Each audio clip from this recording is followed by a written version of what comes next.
Chitralekha immediately replied, I can understand your bereavement, and I assure you that if this boy is within these three worlds, the upper, middle, and lower planetary systems, I must find him for your satisfaction. If you can identify him from your dream, I shall bring you peace of mind. Now, let me draw some pictures for you to inspect, and as soon as you find the picture of your desired husband, let me know. It doesn't matter where he is. I know the art of bringing him here. So, as soon as you identify him, I shall immediately arrange for it. Chitralekha, while talking, began to draw many pictures of the demigods inhabiting the higher planetary systems. Then, pictures of the Gandharvas, Siddhas, Charnas, Panagas, Daityas, Vidyadharas, and Yakshas, as well as many pictures of human beings. The statements of Srimad Bhagavatam and other Vedic literatures prove definitely that on each and every planet there are living entities of different varieties. Therefore, it is foolish to assert that there are no living entities, but those on this earth.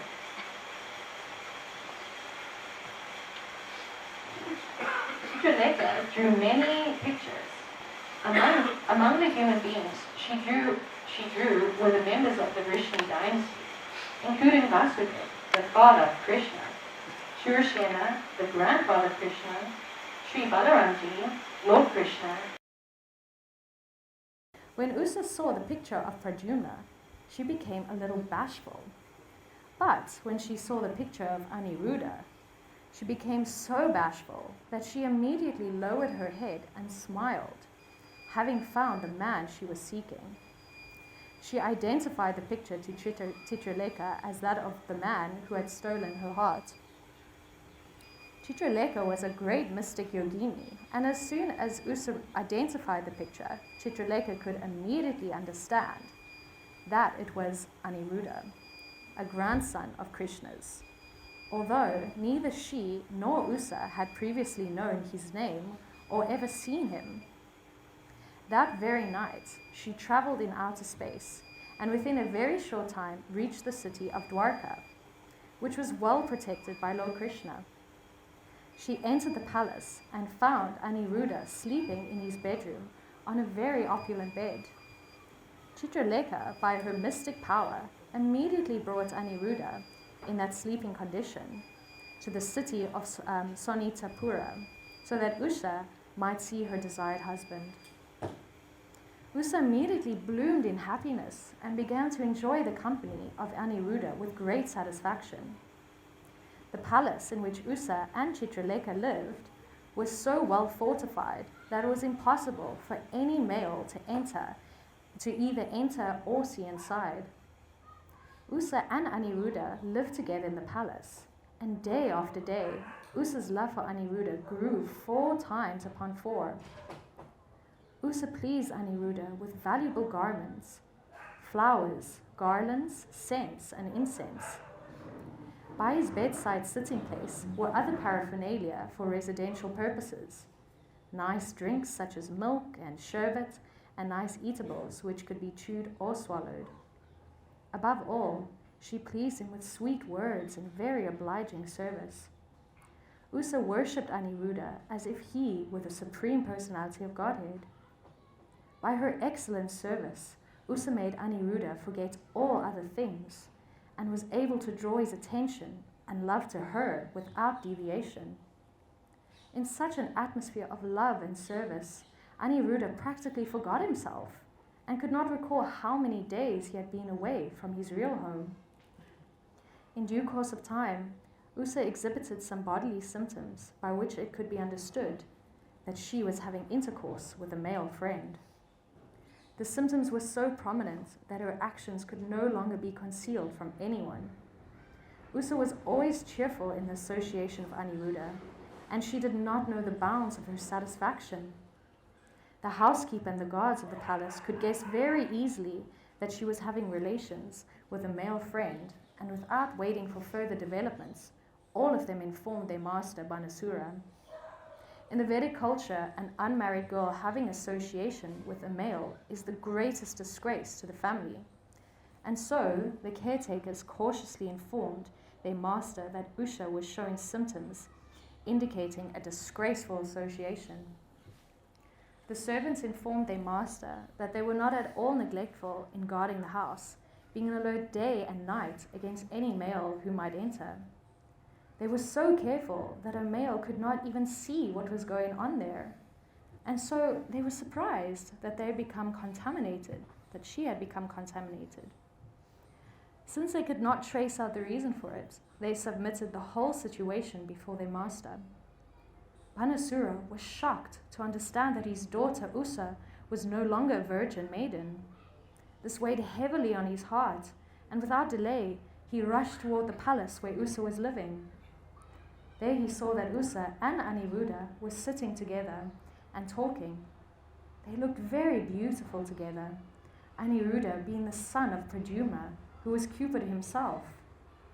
Banasura saw his daughter and Aniruddha as a suitable match, yet for family prestige, he did not like the combination at all. Banasura could not understand who the boy actually was. He appreciated the fact that Usa could not have selected anyone in the 3 worlds more beautiful. Aniruddha's complexion was brilliant and swarthy. He was dressed in yellow garments and had eyes just like lotus petals. His arms were very long, and he had nice curling bluish hair. The glaring rays of his glittering earrings and the beautiful smile on his lips was certainly captivating. Still, Banasura was very angry. When Banasura saw him, Aniruddha was engaged in playing with Usa. Aniruddha was nicely dressed, and Usa had garlanded him with various beautiful flowers.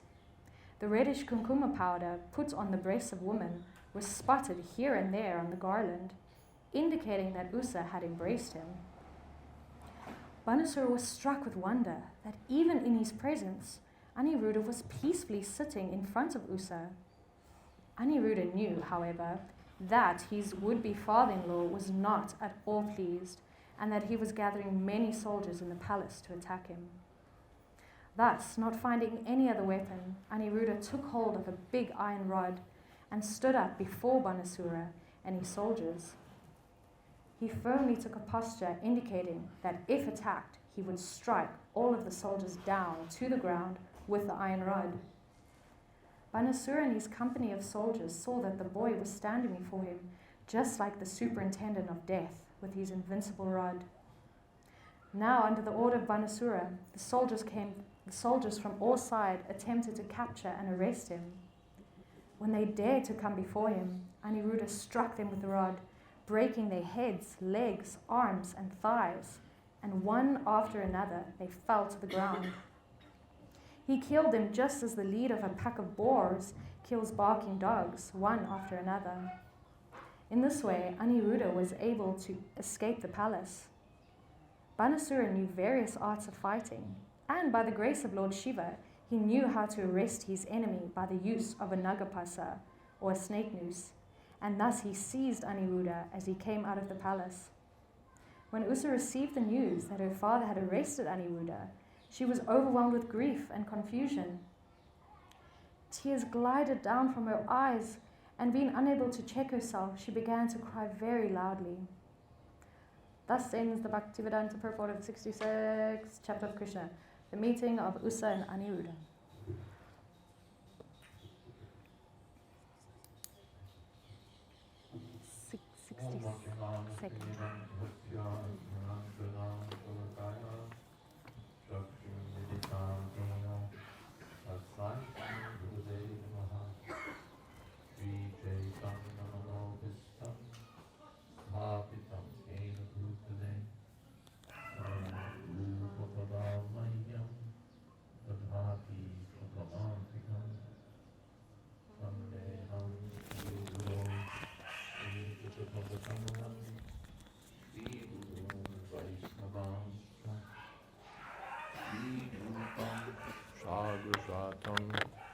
Shahagana Raganatan Vitam Stam Sajivam Sadvaitam Savatutam Vijana Sahitam Krishna Chaitanya Devam Sri Radha Krishna Padan Shahagana Lalita Sri Vishakhan Vidanstra He Krishna Karuna Sindho Deenabandho Jagatpate Gopesha Gopika Kanta Radha Kanta Namostute Tapta Kamshana Gaurangi Radhe Vrindavaneshwari Prashabhanu Sute Devi Pranamami Hori Priye Vanja Kolpatarubhyascha Kripa Sindhopyevacha Patitanam Pavanebhyo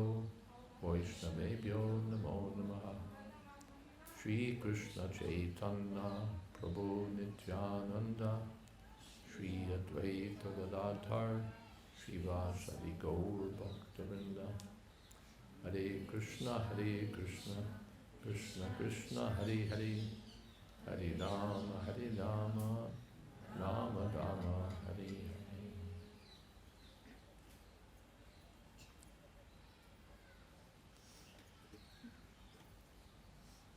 As the chapter opens, we meet Banasura, and we're told he's a very qualified person. Intelligent, always ready to render service, and very much honored, liberal, praiseworthy, never deviated from his word, truthful, fixed in his vows. The only thing is that he was not a devotee of Krishna. Vishnu Bhakta Smrita Daiva Asurasta Dipaya.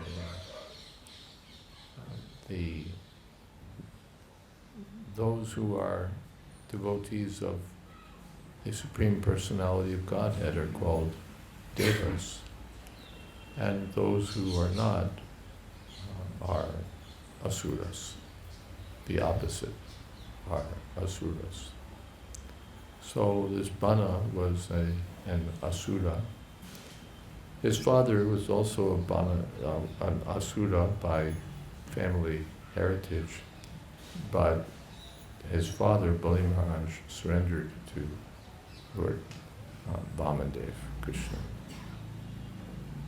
But this Banasura was also a great devotee, but a great devotee of Lord Shiva, just as Ravana was also a great devotee of Lord Shiva. The demon had 1,000 arms, and he pleased Lord Shiva by playing drums with his 1,000 arms while Lord Shiva was dancing. And by the grace of Lord Shiva, he got the benediction that Lord Shiva would protect him from his enemies, guard his city. This Banasura was distressed though, because although he had 1,000 arms and that made him a formidable warrior, there was no one to fight against. As soon as people would see him coming, they'd flee.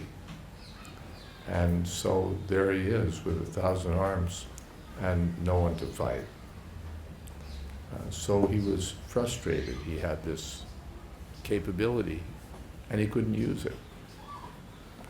So he expressed to Lord Shiva that this is the problem. I have no one to fight. So Lord Shiva assured him, don't worry, someone will come and he'll smash you, and then your pride will be cut down. So then the demon was very happy. And Prabhupada comments on this demonic mentality.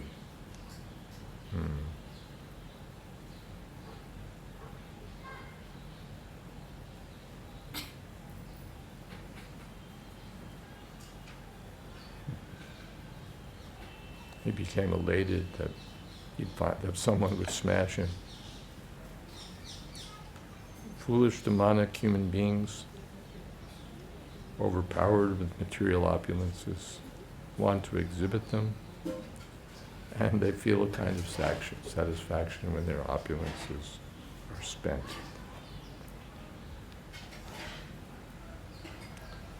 So this Banasura had a beautiful daughter, Usha, who was in the palace and dreaming one night that she was having an intimate relationship with this beautiful young boy, and she cried out in her dreams, and in that way was exposed before her girlfriends. But one girlfriend was Chitraleka. Chitra means pictures, and Leka, drawing or writing or drawing. So Chitraleka said, well, if you can show me who the boy is, I'll bring him. So Chitraleka began drawing pictures, and finally we came to the picture of Aniruddha. And Chitraleka, by mystic power, could understand who he was, where he was, and so she brought him, while he was still asleep, to the palace. And there, Aniruddha and Usha, as the dream went, became attracted to one another, and Aniruddha, she was serving Aniruddha as if he was the Supreme Personality of Godhead, very affectionate and providing everything for his happiness and comfort. And so Aniruddha's love was drawn toward her, and the relationship was going on very happily. Aniruddha forgot how long have I been here. He was just absorbed in his dealings with Usha. So things seemed to be going on very happily. But then the guards could understand. She couldn't hide it that she was in a relationship with a young man. The guards could understand it, and before anything further could develop, they informed Banasura. Banasura was shocked that his young daughter was involved with some man, and came to see what was going on. He found the couple and saw that they were beautifully matched, but he didn't like it. And so he gathered his soldiers, and they prepared to attack Aniruddha. Well, Aniruddha picked up some rod and indicated by his posture, by his stance, that he was ready to take them all on. And in fact, he began smashing them one after another. But then Banasura arrested him with the help of a Nagapash, a snake noose, something obtained from Varuna, if I recall. And when Usha learned that Aniruddha had been arrested, she was filled with confusion and grief. This chapter serves as an introduction to further developments. As mentioned at the beginning of the chapter, there'll be a fight between Lord Krishna and Lord Shiva, and we'll find out more as the action continues. Any comments or questions?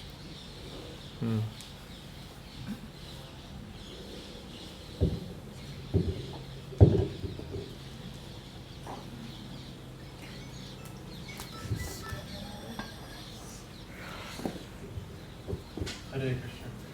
I'm a little confused about this demonic mentality described, because when I read in Gita, idam astidam api me bhavishyati punardanam.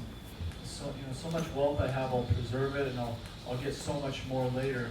it seems very contrary to this idea that the demon will be happy to see his opulence spent. Yeah. It almost seems more like Vanasura's got like healthy Kshatriya bhav. I'm stoked to be on the battlefield with someone worthy of fighting with me. It almost seems like a good quality, not demonic. Yeah. Well, he certainly had that pride in his capabilities, in his opulence. And that's a demonic quality, to be very proud of one's own capability. I don't mind if the fans run today, by the way. Yesterday I couldn't handle it. If someone wants to run the fans, it's fine with me. I could also knock this off. The ringing guy was the guy that would have run the fans for us. Mm-hmm. Changing the battery might do something. Okay. All right. I was a little also perplexed. How is it that the demon would feel happy when smashed? I'm trying to think of some parallel to that.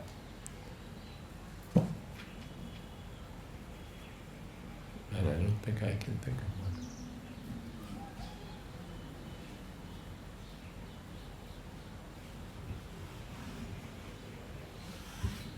I'm told Indrajit was pretty happy to be defeated by Lakshman. Yeah.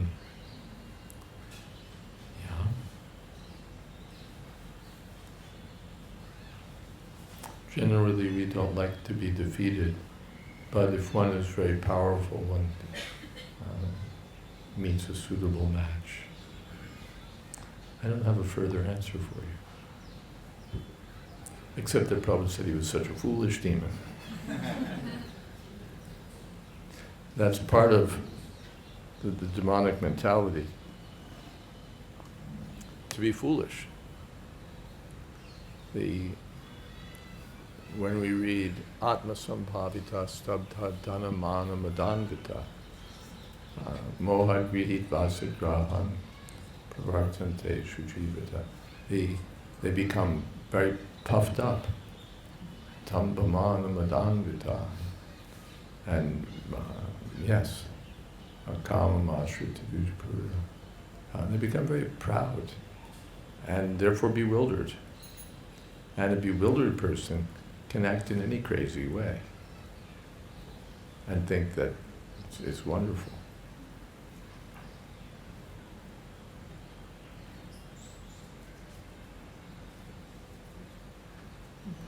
They can take pleasure in jumping off great peaks into pools of water.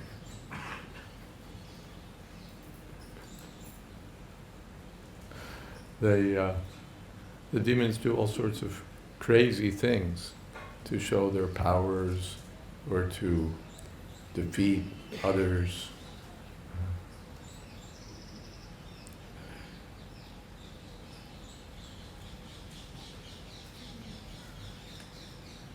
They start needless wars, needless enterprises, even if they're nasty. And they're very happy. Yes, we're making money, we're doing this, doing that. You're such a foolish thing. Something else? Yes. Hare Krishna Maharaj. As far as I remember, it's also Ravana, when he was killed, he was very happy to be defeated by a good opponent.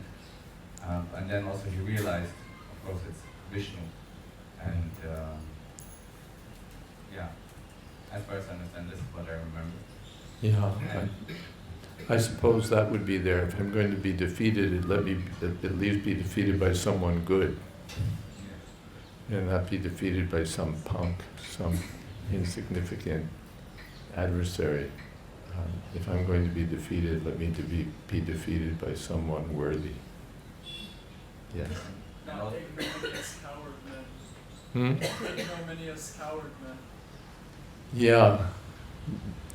Arjun was lamenting that after the disappearance of Lord Krishna, I've been defeated by some ignominious cowherd men.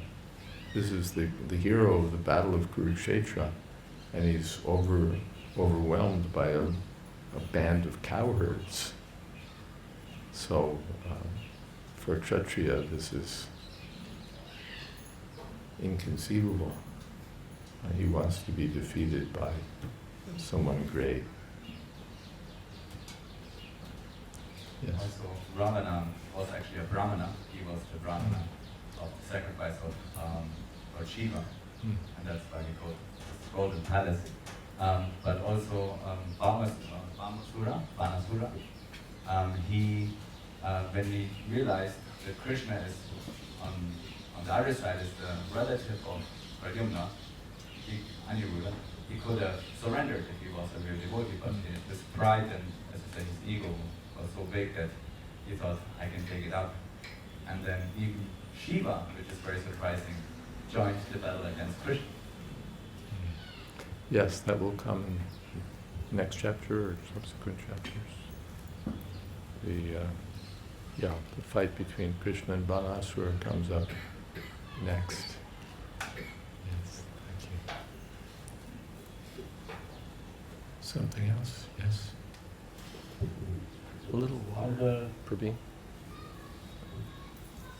On the more spooky side of things, this chapter always reminds me of a alien abduction class by Sariputta Prabhu.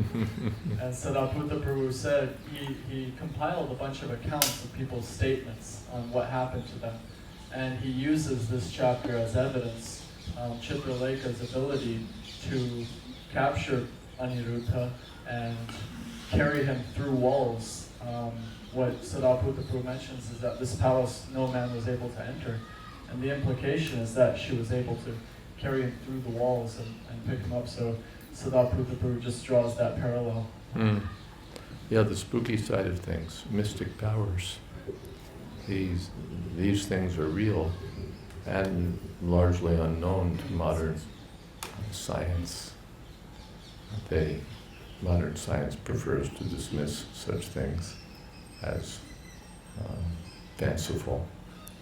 But there is evidence of all sorts of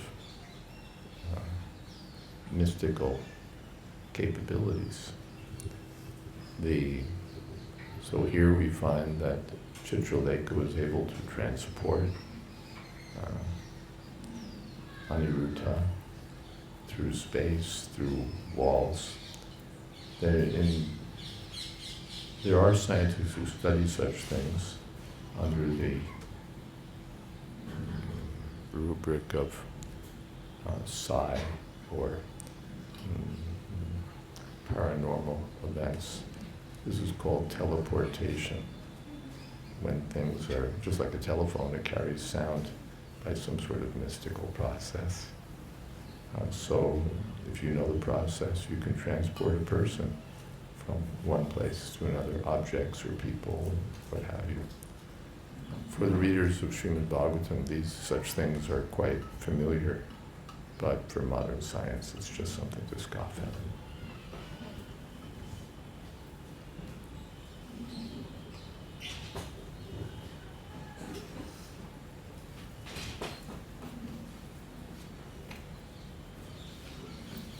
Hare Krishna Maharaj.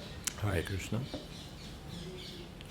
The two personalities, the Banasura and Vratasura, are there Banasura and Vritrasura? Yeah. Mm-hmm. Are there any similarities between these personalities? Well, Asura, they're both demons, but the Vritrasura was a hidden devotee.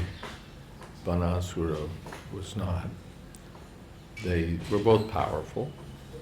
Vritrasura was exceedingly powerful, and similarly Banasura. I'm sure there were other parallels. They both had Kshatriya spirit. They were both glorious warriors in their own way. So, parallels.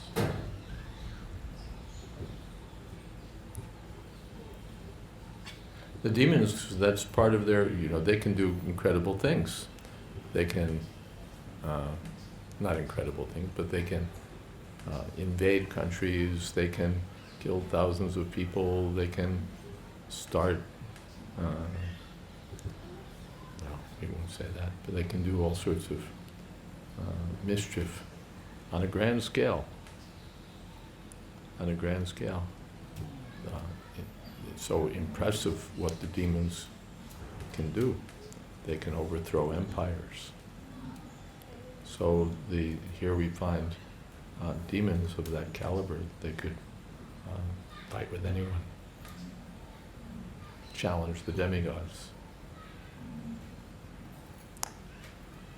Something else? Yes.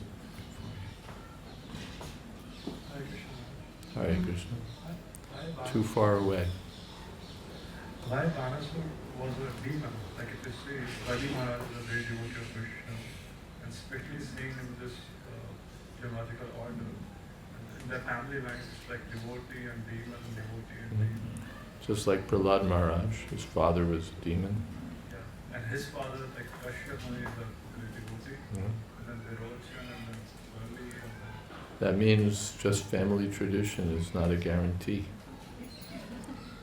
Sometimes in a family of demons, a devotee will appear, and that's a great catastrophe. And sometimes vice versa. There's no guarantee. But generally, we expect that those born in family of devotees will also be devotees. Those who are demonic will have demonic offspring. Sometimes the family things run contrary to the family tradition. That's the material world. Yes. In the pastime of King Vena, when the sages are contemplating taking him out, there's a nice verse that says, Amogha Virya, that the seminal line is very pure, Amogha, because it's coming from Dhruva Maharaj. And so they said that we shouldn't wipe him out because something good will come of this line. So even if there are discrepancies along the line, the potency sometimes can skip a couple of generations and then you get Pitu Maharaj or Bali. Thank you. Anything else? Hare Krishna Maharaj. It was always wondered why sometimes you see Indra doing very despicable things, and then demons, king of demons like Bali Maharaj and Prahlad Maharaj, being very great exalted devotees, but still counted amongst the demons, even though Indra is actually morally seen sometimes worse. The devotees like Prahlad are sometimes counted as demons. Daijyanam Prahlada's Chasmi Daijyanam in Bhagavad Gita, among the demons on Prahlad. So there the context is family. He wasn't a demon by quality, but by family tradition he was a demon. Prahlada's Chasmi Daijyanam. But he's a demon by family and a devotee by personal choice. As for Indra, Muyanti Atsuryaha, even the demigods are sometimes bewildered. And we see that with Indra. We're reading about the Govardhan Leela. So it appears that Indra became like a demon. He attacked Gokul. But he wasn't a demon, he was just bewildered. Is that okay? So the reason of Indra of being ready to be rectified makes him better than the Asuras, because Asuras must be killed in order to be rectified. Yeah. Indra was a devotee, so Lord Krishna acted in such a way as to relieve him of his false pride. but Indra surrendered. And the demons, even though they may be defeated, still they refuse to surrender. Yes. Hare Krishna Maharaj. I'm wondering how to understand this pastime because How to understand the chapter? Usha, I mean, yeah, like Usha and Aniruddha were acting outside of religious principles in their association. But Aniruddha is the grandson of Krishna. So it's like confusing. Yeah. The chapter is quite perplexing, isn't it? Here we find, I mean, it's just a love story. There's no, what's the moral of the story here? It's, we read it and we think, well, why am I reading this? And why is Sukadeva Goswami telling a story like this? Of course, Srila Prabhupada clues us in the beginning that this is going to lead to further developments in the next chapter. But still, why are we spending all this time hearing about this? One thing is that it's not fantasy, it's history, and it's related to Krishna. And so Shukadeva Goswami is telling it as it is. That's one thing. Another thing is that what's immoral for us is not immoral for those who are on a higher platform.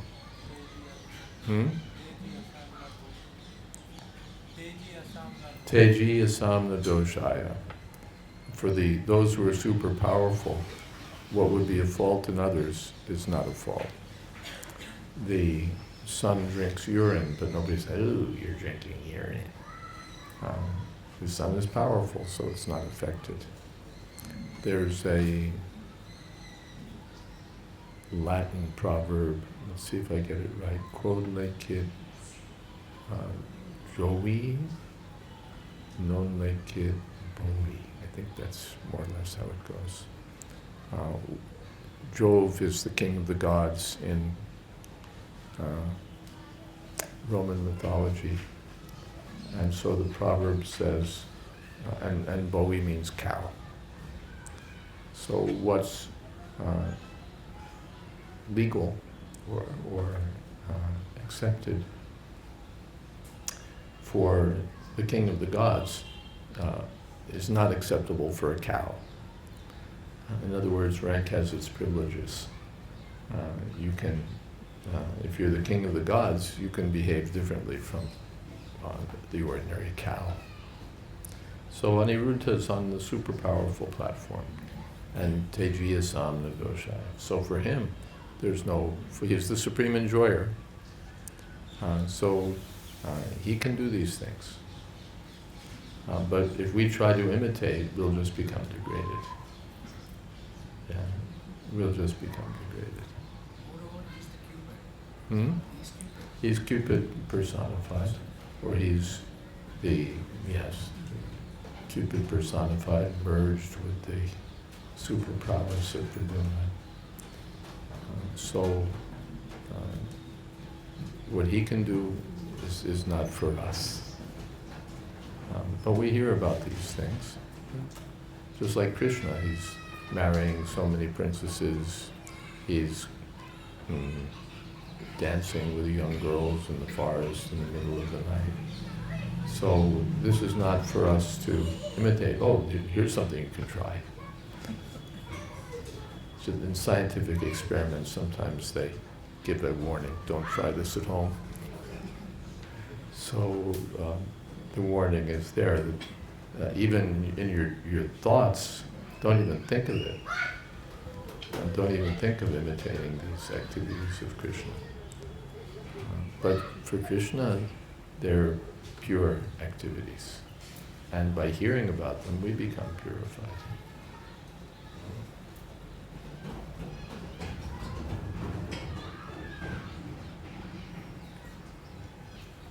Okay. Thank you. Is that all right? Okay. Something else?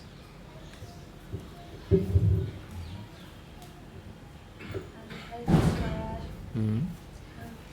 just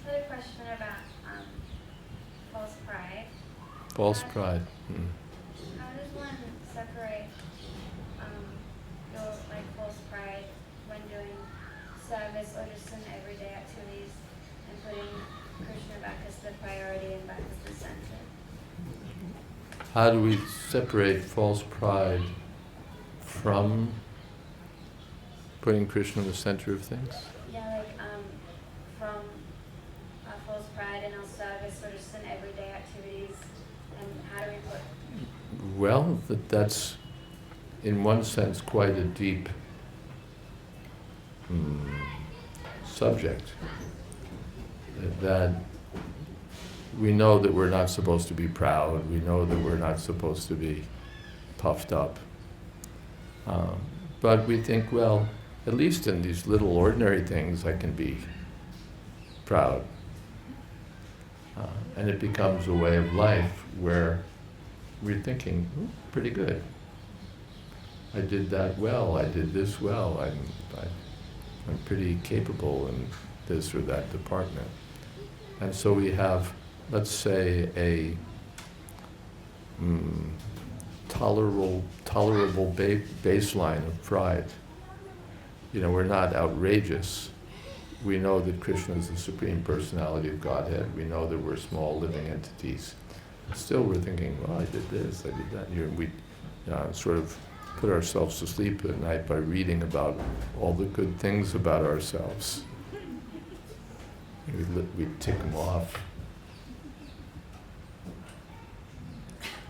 So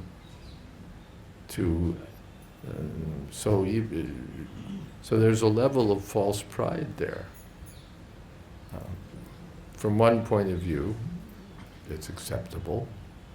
And from another point of view, we want to come to the point of always remembering that these things are possible only by the grace of Krishna. If I did something good, if I did something, then it's by Krishna's mercy. Without Krishna's mercy, I would have messed it up, or I wouldn't have been able to do it at all. But Krishna made it possible.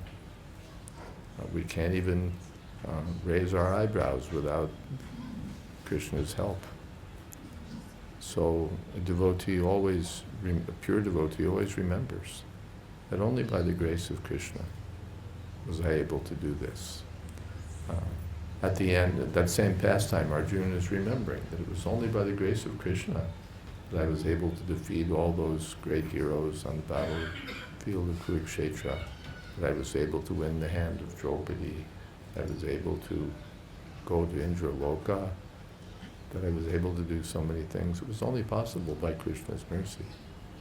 He wasn't thinking, well, after all, I'm Arjuna, and it was Krishna's mercy. So we want to come to that point of remembering always that everything's possible only by the grace of Krishna. In the Bhagavad Gita,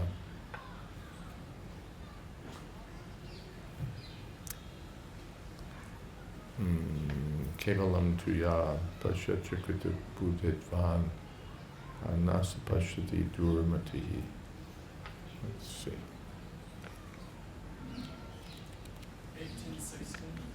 1816, that was pretty quick. Where were you in the Bhagavatam class when I needed you?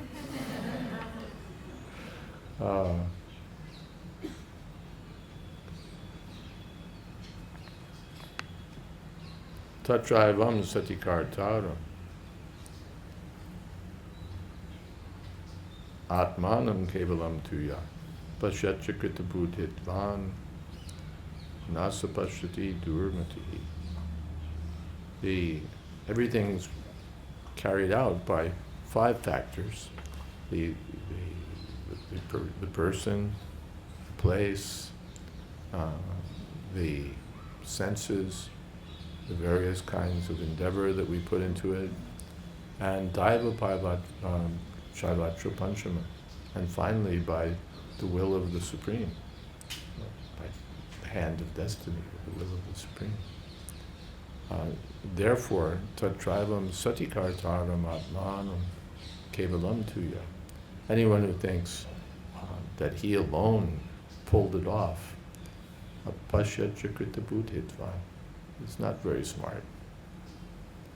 Nasapashyati. He doesn't see things as they are. So we want to cultivate that consciousness, that whatever we're able to do, it's only by the grace of Krishna. It's a project.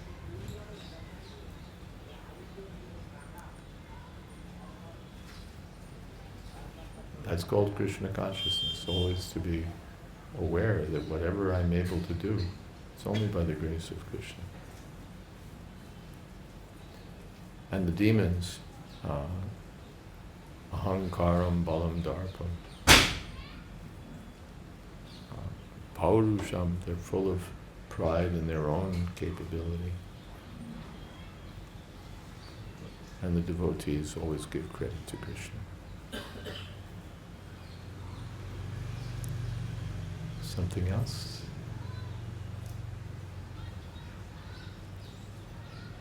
Okay. Any topic? Yes. Hare Krishna. I was thinking we are spending now quite some time in Raj and absorbing ourselves, or trying to absorb ourselves in the scriptures. So we're trying to see the world also from that perspective. We're trying to absorb ourselves in its culture. Be careful about the so-called culture of Raj. I said scriptures. Oh, scriptures. Yes. Oh, culture of scriptures. Okay, scriptures are safer than the culture of Raj.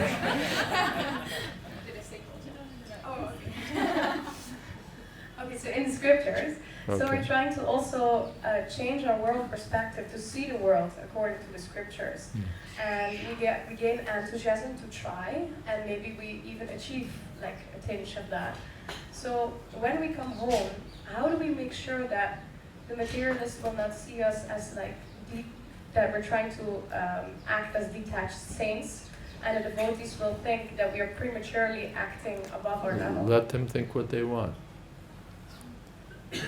We're not going to make sure that they see us as saintly persons or as genuinely following this, that. What can we do? They may appreciate or not appreciate. We have to do our duty. Our job is not to nuzzle up to them like little kittens and say, "Ooh, accept me, I'm so nice.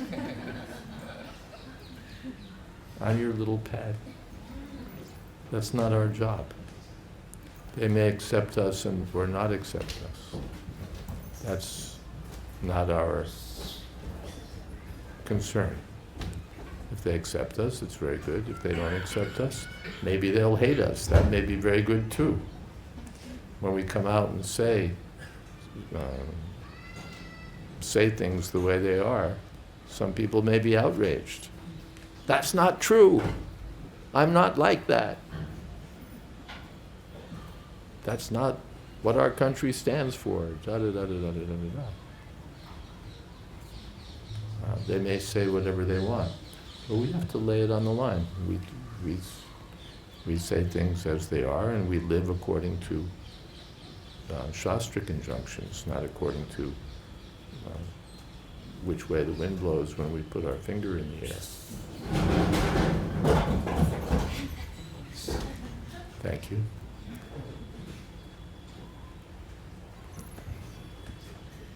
There's some verse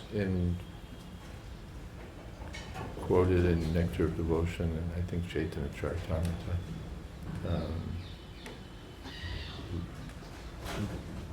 Let the materialists think me mad, let my do you know that verse? Madhavendra Puri, yes.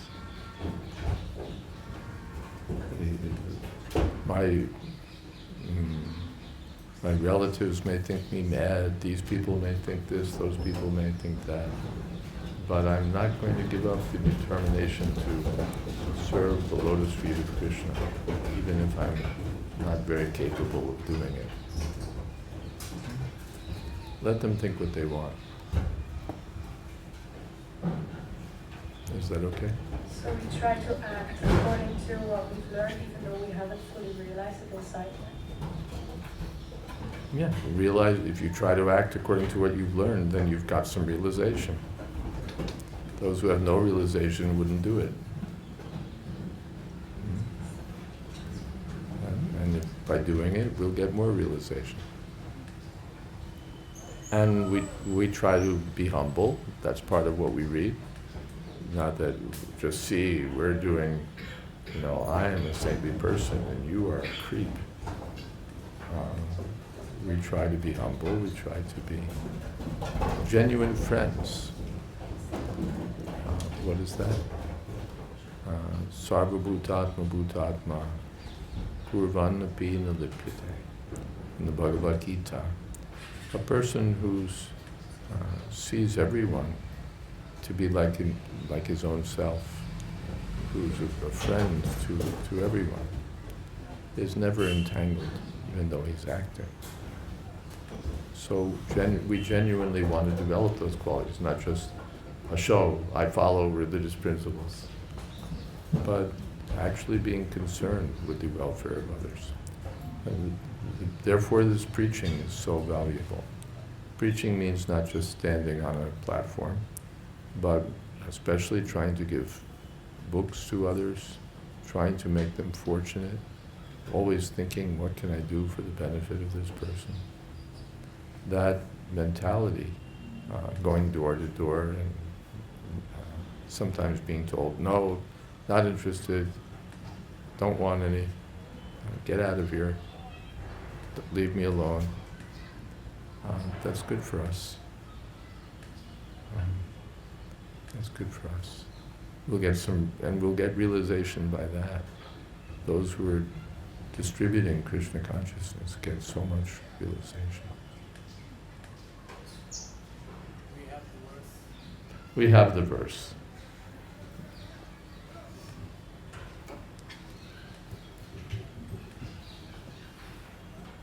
No, it doesn't switch. Mugdham mam nigadantu niti nipuna brantam muhur vaidika mandam bandhava sanshaya jaladiyam muktadara sodara unmattam dahino viveka chatura kamam maha dambikam moktum nakshamate managapi mano govindapadas priham. Let the sharp moralist accuse me of being illusioned. I do not mind. Experts in Vedic activities may slander me as being misled. Friends and relatives may call me frustrated. My brothers may call me a fool. The wealthy Mammonites, those who are after sense gratification, may point me out as mad. And the learned philosophers may assert that I am much too proud. Still, my mind does not budge an inch from the determination to serve the lotus feet of Govinda, though I am unable to do it. So this is Madhavendra Puri's verse. Thank you very much. Yes? Hold on, we're giving you a microphone. Nothing happens till the microphone reaches you.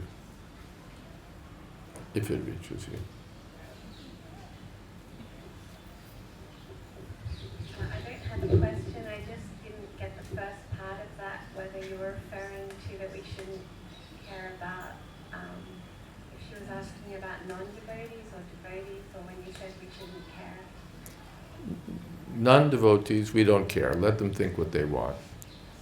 We care a little, perhaps. We want them to think well of us, but not to the point where we just adjust our activities to fit their idea of what's moral, what's proper, what's beneficial, Not that we have to fit ourselves to their mold. Then we become like them. And then everything's lost. So we may, of course, in polite company, we're polite and so on. But ultimately, our principle is to serve Krishna. And we're going to do that whether they like it or not, whether they approve or don't approve, whether they consider it fanatical or sentimental or dangerous or whatever. Our business is to serve Krishna. The devotees, we care naturally what the devotees think. But even then, it's not a popularity contest, that we don't put our finger in the air and say, what's the majority opinion? With devotees, we do care, because the devotees are dear to Krishna. But still, we have to do what our spiritual masters have asked us to do, what our duty may be, regardless of whether sometimes we get criticized, or sometimes we get bad-mouthed, or sometimes not appreciated, or whatever. Srila Prabhupada didn't always win acclaim from the other Vaishnavas, but he did what his duty was. Is that okay? Yes, and I guess I do have a question now, if that's okay. So most of us have come from backgrounds where, in Kali Yuga, there's not many people who've come from sattvic backgrounds, I guess. We don't generally come from sattvic backgrounds. Yeah, where even, I remember reading somewhere below Shudra, it's only by the mercy of Srila Prabhupada and our gurus that we can even begin to practice Brahminical culture. So I'm just wondering how to make peace with, there's a lot of emphasis put on kind of Vedic culture, and are we really at that stage? Can we just... We may or may not be at that stage, but we want to come to that stage. We're in school. School means you learn. School doesn't mean you're perfect when you walk in. Right. But we're meant to learn these things. Vedic culture means culture. Right, yes. Non-Vedic, Aveda, means ignorant. So we don't want to act, just like Prabhupada gave the example that in the West, you eat something and then you clean your hands by, just pressing them against your jeans. And that's cleanliness. And so many other things. We're thinking, and so that we're thinking and we're chewing on a pencil, or we're putting our finger in our mouths and thinking, But according to Vedic culture, hey, that's spit. You just covered your pencil with the top of your pencil with spit. What are you doing? So these things are considered uncultured. Every kid in Vedic culture learns that you don't do those things. Or something I see a lot, books are not tables. People put things on books, their cell phones, their what have you. But for those who are cultured, it's unhappy to see the book is a representative of Saraswati, the goddess of learning.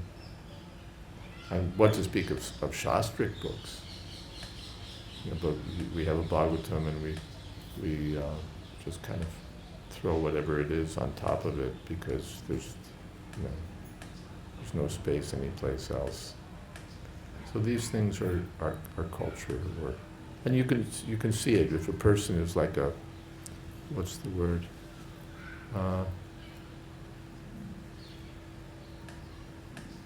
Rustic, and sort of rustic.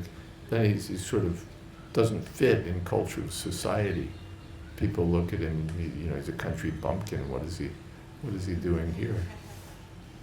He doesn't know how to behave. So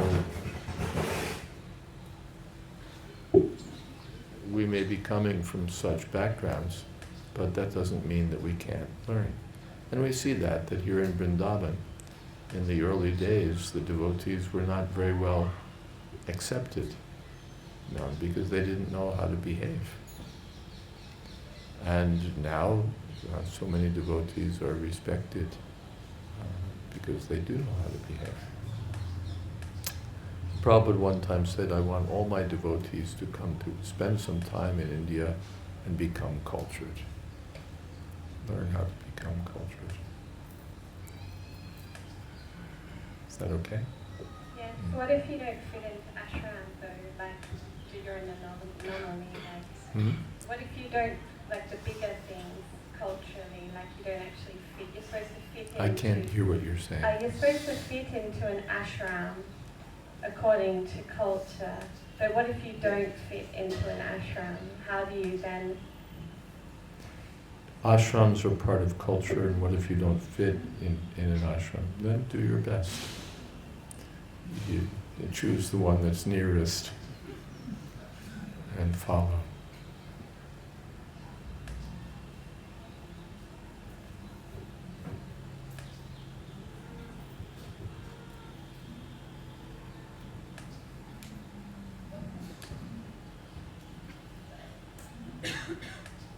And above all, be Krishna conscious. That's the essence of culture. A person may be very cultured, but if he's not Krishna conscious, then he's rejected as a demon. It's better to be an uncultured Vaishnava than a highly cultured demon, of which there are many.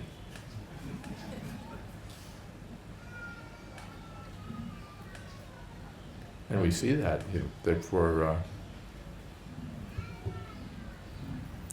we're always doing the Shringadev plays, and Hiranyakashipu is always, ah ha ha, ah ha ha. He's always a sort of that's Hiranyakashipu. And thinking of the demonic people of the modern world, those who are super powerful and super unscrupulous. If I were to stage a Hiranyakashipu play, I'd have him pick up the phone. Charles, we're having a problem with Prahlad. Yes, Charles. Thank you, Charles.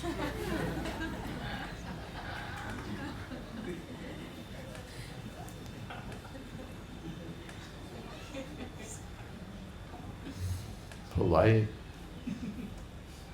cultured, and totally unscrupulous. So better to be a less cultured Vaishnava than the most cultured materialist. Ultimately, their culture won't do anything for them. At the time of death, their good manners, their expertise in navigating social situations, and so on, will all be useless for them. They won't be able to say to Yamaraj, but I know the best shops. I always put the spoon in the right place. It will all be useless at the time of death. But even a tiny bit of Krishna consciousness can save one from the greatest danger. Yes? Krishna Maharaj, perfect session on obeisances. I have two questions, if possible. You said our principle is to serve Krishna. How can we, in a specific situation, find out what the service for Krishna is? And when we have a night case, because I was 45 years in this life a non-devotee, therefore I know some non-devotees also. And there are some who are really interested in my well-being, but they don't understand that I changed so much. So, and now is the question, is this a service to keep a connection and maybe give some impulse? If you can help them in Krishna consciousness, it's very nice. Yeah. We don't want to associate intimately with the materialists, my old friends, my colleagues. But if I can give them some Krishna consciousness, then that's very good. Prabhupada said one has to know the art of how to catch the fish and not get wet. Because I don't know until now. Then be careful about going fishing. And the second question is relating to Siddhartha's question. How can we, when I come back to Germany, and it was my first time in India and in Vrindavan, how can I explain to a non-devotee what does a visit in Vrindavan mean? I cannot talk about purification process and something, so how can I explain it in truthful words? I don't know what you might say. Yeah. Something that they'll appreciate. First thing is you can say it's a whole, where I stayed, everybody was chanting Hare Krishna. My mother came to India, she got it, she saw that all over the place people are Krishna conscious. She came to Vrindavan, people are chanting Hare Krishna. She went to Mayapur, people are chanting Hare Krishna. Went to Bombay, people are chanting Hare Krishna. And not only all over Vrindavan, she saw the truck pass by, I think in Bombay or something, and it was like Giriraj Enterprises.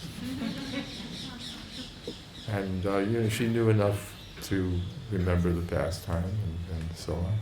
And so she was impressed that it's not just something that a few weird people in America are doing, or a few weird people in Germany, but this is a big thing. So you can, as far as your capability allows, you can explain to them these things. Or anything else that maybe they could appreciate.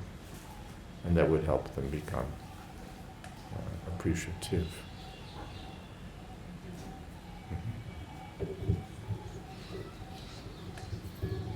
Hi, Krishna. But sometimes as devotees, we try to be meek and humble and not be confrontational in specific situations. But it also opens up the devotee to being exploited or to be taken advantage of by other devotees. At what point does one draw the line between taking the humble position as opposed to standing up and not becoming somebody's doormat or being exploited or taken advantage of? Good question. It came up the other day also. How do we behave in a humble manner and not become someone's doormat or get exploited? Where do we draw the line? First of all, we do draw the line. It's not that because we're humble, we have to have illicit sex with someone or perform sinful activities. Otherwise, we're exhibiting false pride and so on. So we're not going to be so foolish that we're going to be bluffed by the "you're not being humble" routine. There are lines that we should, that we're entitled to draw. Generally, the lines are closer to ourselves than we think. We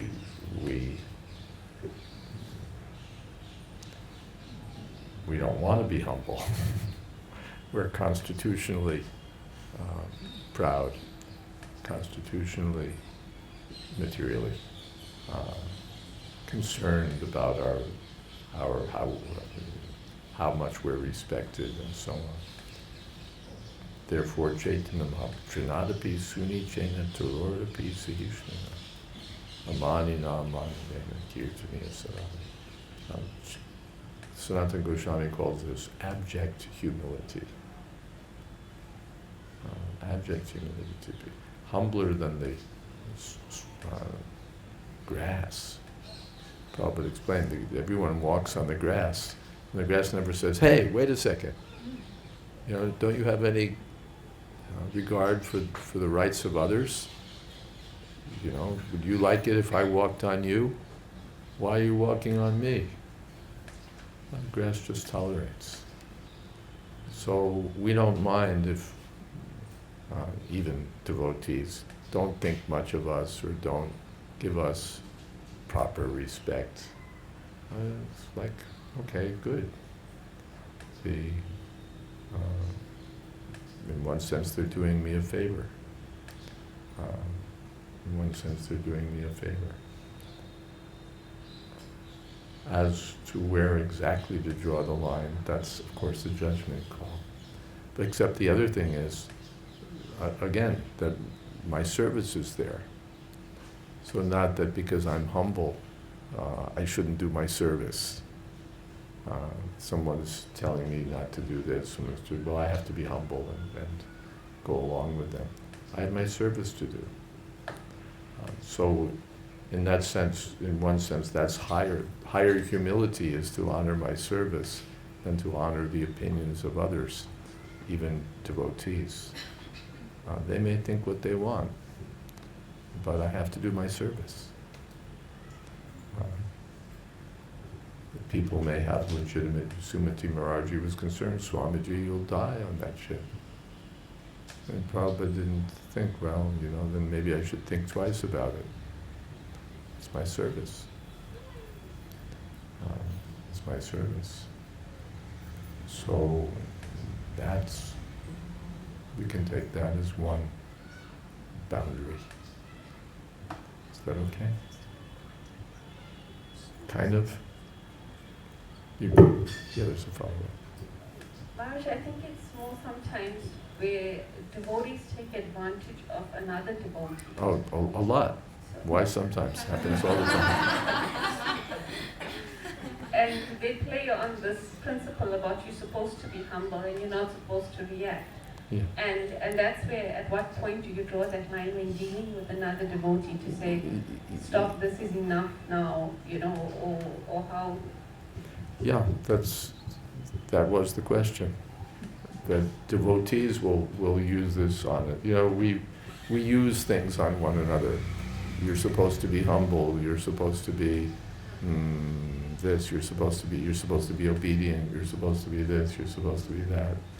And it's kind of like playing a trump card. Okay, now I have to submit.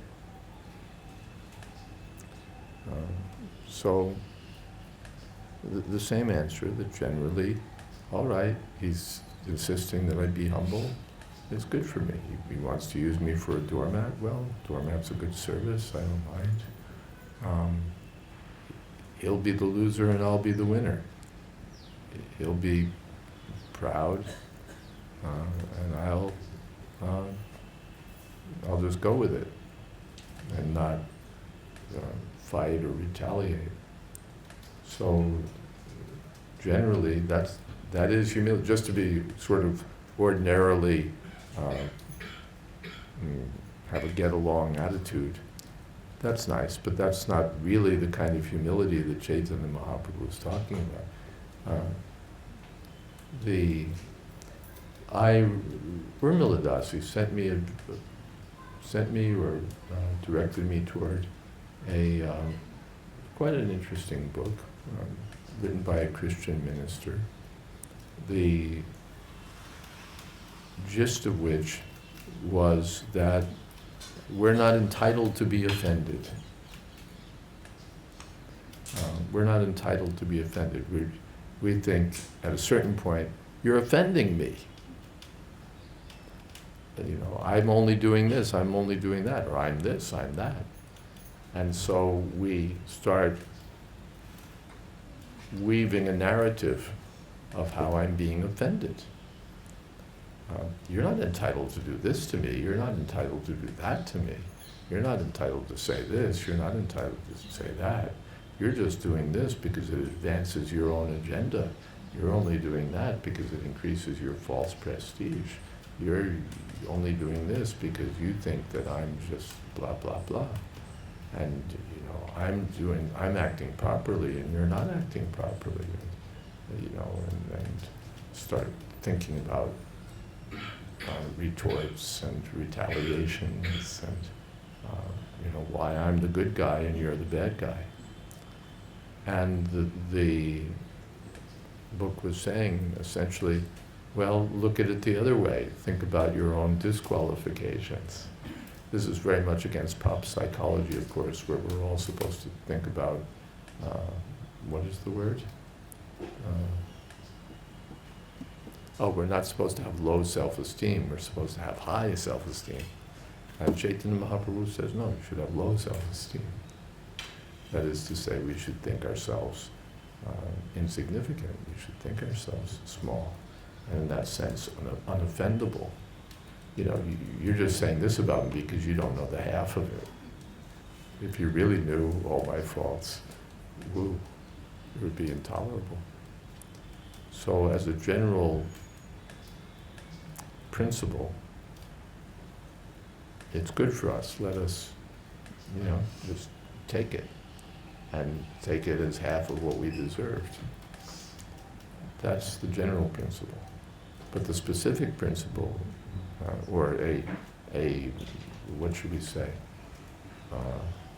mitigating principle, is that there are boundaries to the things that we'll respond to just by going along. We have to consider whether it's in the interests of Krishna. That's the real consideration. Is it in my, how do I feel about it? How does my ego respond? What about my self-esteem? Those things are less important. But what about Krishna's service? Not that I'll do something for Krishna's service if everyone will get up and applaud, and I won't do it if I don't get recognition for it. I may get recognition or no recognition. I may get criticized. Everybody else may have a contrary opinion and think that I'm, you know, an idiot. But my first consideration is, what's in the best interest of Krishna? What does my spiritual master want me to do? Then everything else should be adjusted accordingly. My criterion is not how does it affect my feelings. Of course we care about how no one likes to be hurt, but how it makes us feel is less important than what Krishna wants. You know, if Krishna wanted us to have illicit sex, he'd say so. If he wanted us to drink, you're not being humble, Prabhu. Go for it. You know, if that was humility, then Krishna would have said so. So there are boundaries. There are boundaries, and there are considerations other than humility. Humility is not the only thing. Humility is not the only thing. Or humility appears in different forms. When Arjuna fought against Bhishma and Drona and Karna, he was being humble by his own sense of who he was. He didn't want to fight. But he became humble and surrendered to Krishna and said, Karishe Vachanantava, whatever you want, that's what I'll do. Krishna said, fight. All right, I'll fight. That doesn't look very humble. Fighting against your grandfather, fighting against your teacher, killing them. But it's accepted as humility because he submitted to the desire of Krishna. So it's not, that's another way of looking at it. Not that we submit to the desires of everyone, and that's humility. But Krishna's desire. and the desire of our spiritual master. That is our standard. Is that okay? Yes, behind. Oh, okay. A quick question. This morning you were saying that you worship Giriraj Govardhan. Would you like to tell us something? When did you start? Okay. I don't remember. Do you remember when we started? 2011. Wow, look at that. I couldn't remember. Okay, 2011, according to Itishu Shumadhirana. 2011 is when we started. Our Gopi Pranadhana Prabhu, our Sanskrit scholar friend, had recently passed away. And when I came to Govardhan, I went to see his widow and pay a condolence call, along with a few other devotees.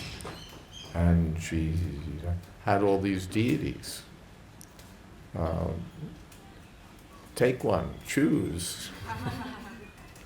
So, and she was very enthusiastic about wanting me to take some Shivas. And I'd been thinking about it. At that time especially, I was spending a lot of time away from temples. So there wasn't a morning program or any of those things. I'd been sort of thinking that maybe it would be good if I were doing some kind of worship. And so when she made that offer, then I thought, ooh. And so since then. And I try to keep the worship simple. Partly because I don't think I'm capable of much beyond simple. And partly because the more important thing is devotion rather than number of items and number of mantras and so on. And I have to say it does keep me off the street.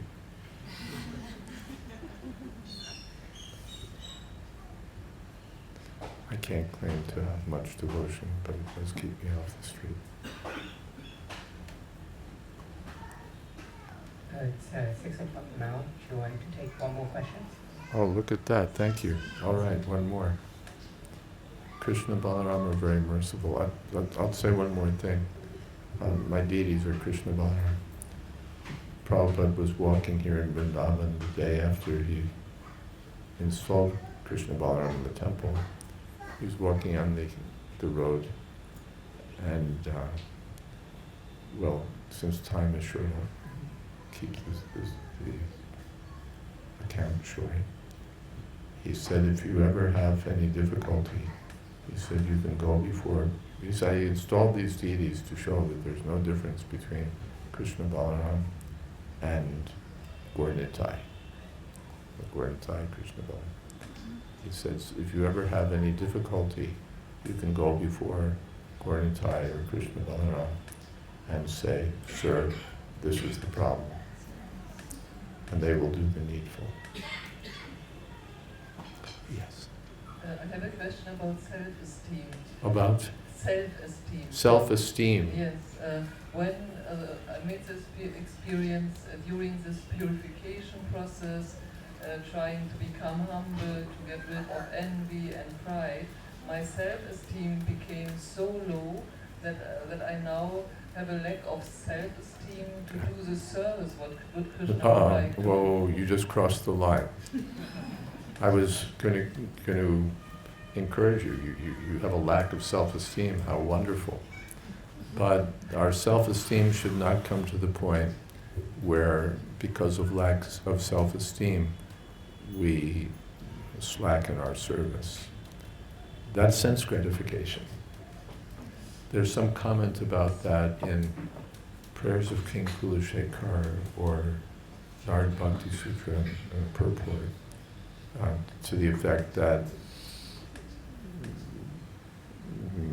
we shouldn't lament about our low condition in such a way that we don't serve.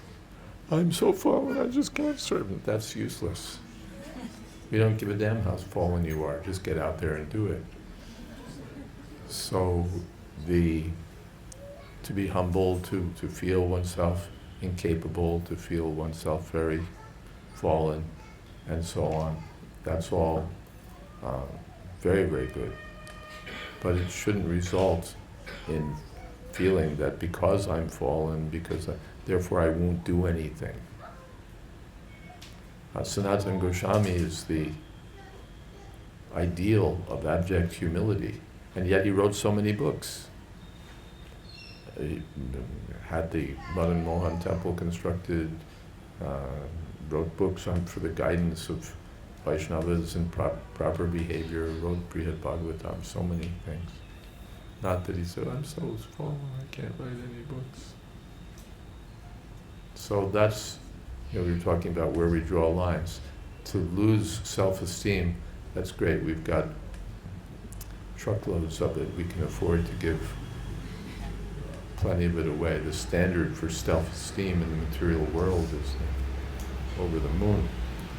But we don't want to come to the point where the lamentation or the humility results in our serving Krishna less.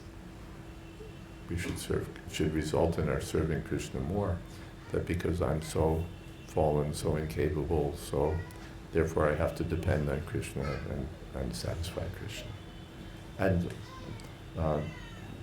Madhavendra Puri says, although I am unable to do it, let them say this, let them say that, but my mind is not going to budge from the determination to serve the lotus feet of Govinda, although I am unable to do it. So I may be incapable, still let me try to serve Krishna and my spiritual master. Is that okay? Thank you. Hare Krishna. All right, thank you for the time reminder, and we can chant.